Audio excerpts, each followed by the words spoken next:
নমস্কার, আসাম প্রাইম নেটওয়ার্কে আমি ইন্দ্রাণী আপনাদের স্বাগত জানাচ্ছি। অরুণোদয় ৩.০ লঞ্চ, ৩৭ ডিগ্রি টেম্পারেচারেও জনজোয়ার কালাইন লক্ষ্মীপুরে। রাজ্য জুড়ে সূচনা হলো অরুণোদয় ৩.০।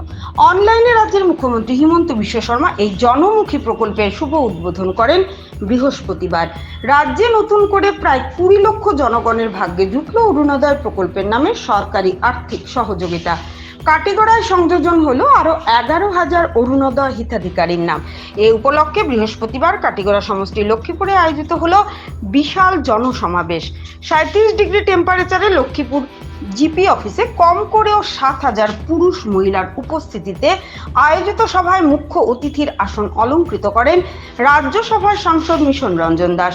অতিথি হিসেবে উপস্থিত ছিলেন কাটিগড়ার বিধায়ক খলিল উদ্দিন মজুমদার, প্রাক্তন বিধায়ক Amarchand Jain, ADC Antara Sen, Katigora circle officer Robert Toler, Kalain block development আধিকারিক প্রতিম গগৈ, কালাইন বিজেপি মন্ডল সভাপতি নিত্য গোপাল দাস, কাটিগড়া বিজেপি মন্ডল সভাপতি বিশালাক্ষ দেব, পশ্চিম কাটিগড়া বিজেপি মন্ডল সভাপতি সুব্রত চক্রবর্তী, বদরপুর বিজেপি মন্ডল সভাপতি তপন মুহুরি, প্রাক্তন কালাইন ব্লক সভাপতি কার্তিক তাঁতি, কংগ্রেস নেতা নিখিলেশ দেব, প্রাক্তন বিজেপি মন্ডল সভাপতি বিপ্লব কান্তি পাল সহ অনেকে।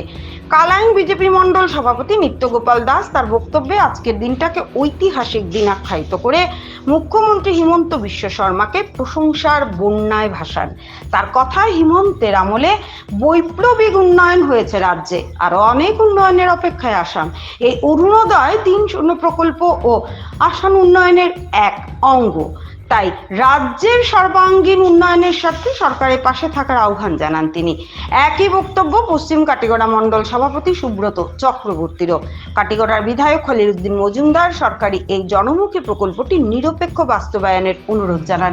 জাতীয় সঙ্গীতের মাধ্যমে শুভারম্ভ হওয়া অনুষ্ঠানে মুখ্য অতিথির ভাষণে মিশন বাবু জানান, মহিলা সশক্তিকরণের উদ্দেশ্যেই আসামের মুখ্যমন্ত্রীর এই উদ্যোগ। মহিলাদের উন্নয়ন হলেই সমাজের উন্নয়ন সম্ভব। তাই মুখ্যমন্ত্রী হিমন্ত বিশ্ব শর্মা রাজ্যের মহিলা সবলীকরণের জন্য একের পর এক প্রকল্প বাস্তবায়ন করে যাচ্ছেন। তার কথায় রাজ্যে আরো প্রায় ২০ লক্ষ হিতাধিকারীর নাম অরুণোদয় প্রকল্পের আওতায় আনা হয়েছে। এর মধ্যে কাটিগড়ায় সংযোজন করা হয়েছে আরো ১১,০০০ হিতাধিকারীর নাম। সুপ্রিয় দত্তের রিপোর্ট, আসাম প্রাইম নেটওয়ার্ক। সবাই মিলে সিএম স্যারের যেটা বলে আপনারা মন দিয়ে শুনবেন।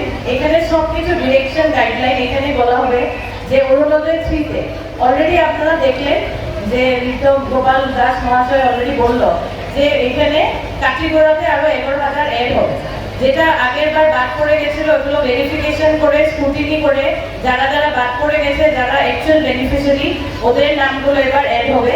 আর যেটা বললেন যে রেশন কার্ড, আপনাদের রেশন কার্ডের থ্রু দিয়ে ভেরিফিকেশন হবে, তো সবাই রেশন কার্ডগুলো ভালো করে জমা দিবেন। আর যেটা অলরেডি বলা হয়েছে, একটা পরিবার থেকে ওয়ান অরুণোদয় ওয়ান ফ্যামিলি, এটা কোনো সময় করবেন না যে একটা পরিবার থেকে 2টা 3টা 4টা সাবমিট করে দিলেন, তাহলে পুরোটাই ক্যান্সেল হয়ে যাবে। একটা ফ্যামিলি একটা অরুণোদয়। তাদের উপর পারিবারিক বা সামাজিক নিপীড়ন কম হোক, তার সঙ্গে আপনারা শুনবেন, তার কথা আপনারা শুনবেন। দুষ্ট লোকের কথা আপনারা বলবেন না, দুষ্ট লোকের কথা শুনবেন না। এই নির্বাচনের সময় যখন এই সমীক্ষা চালানো হয়েছিল, আর কত লোককে অরুণোদয় দিতে হবে, কত লোক দরখাস্ত করেন, কত লোকের খাদ্য সরকার কার্ড চাই, নিযুক্ত ময়না আসনি, 10